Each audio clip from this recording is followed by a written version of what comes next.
はたまた分譲マンションの広告まで。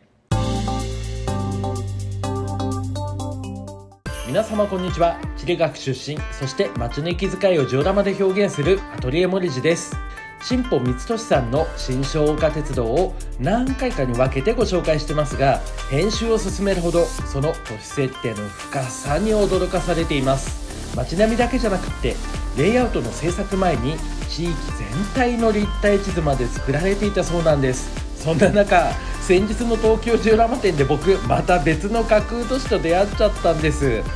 セルホスさんが表現された地図や路線図まで存在する架空都市の世界、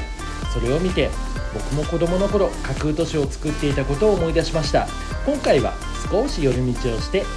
架空都市を皆さんと楽しんでいきたいと思います。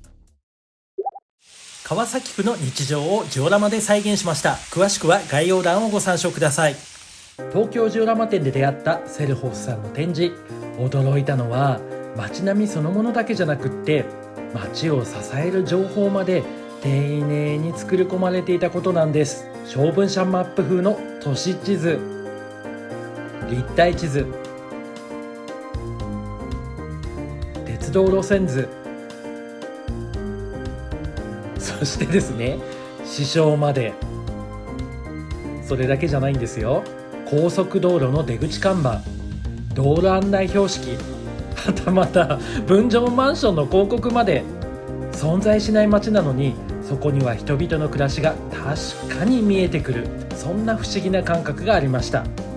街ってただ建物が並んでるだけじゃないんですよね。道路があって、鉄道があって、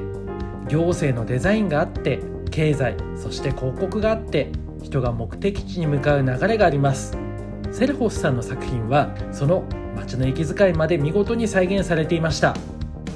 人口数十万人規模、旧城下町で県庁所在地、近年開通したバイパス、都市部にあった学校の校外移転、その跡地で進む再開発。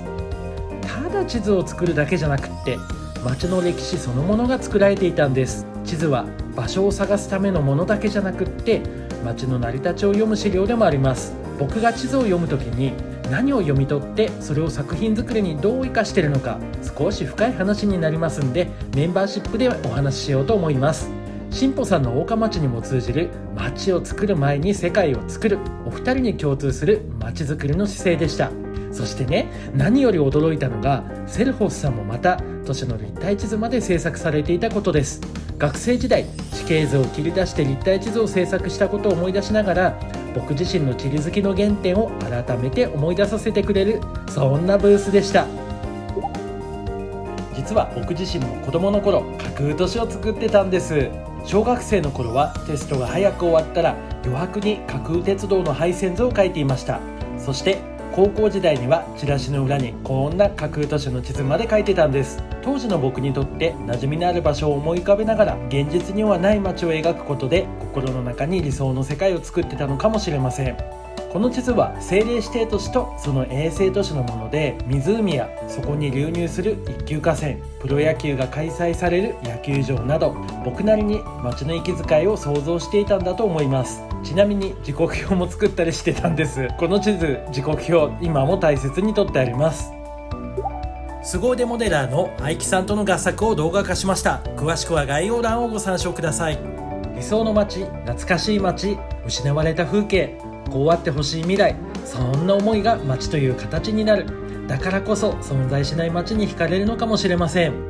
この動画をきっかけに架空都市に興味を持たれた方もいらっしゃると思います。セルホスさんはノートで架空都市の情報を発信されています。概要欄のリンクをご参照ください。セルホスさん、今回は取材に快くご協力いただいただけじゃなくって、もしかしたら初公開になるかもしれない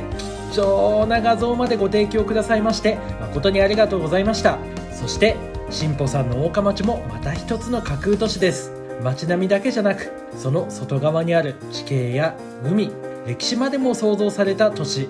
軍事都市から観光都市へ、歴史と平和が重なる街。皆様がもし街を作れるとしたらどんな街にされますか？よろしければコメント欄で教えていただけたら嬉しいです。そして今回セルホスさんはこのブースだけじゃなくって別な架空都市を N ゲージレイアウトに再現した作品とか、サークルの仲間と一緒に創造された架空都市のモジュールレイアウトも展示されていました。その模様はまた別の機会にご紹介してまいります。架空都市の世界ってまだまだ奥深そうです。今回も最後までご覧くださいまして誠にありがとうございました。また次回皆様とお会いできることを楽しみにしております。ありがとうございました。さようなら。ジオラマ制作担当のアトリエモリジが皆様のオーダーメイドの作品を心を込めて丁寧に制作します。お問い合わせは概要欄のリンク先にあるオーダーメイドお問い合わせフォームからご質問ください。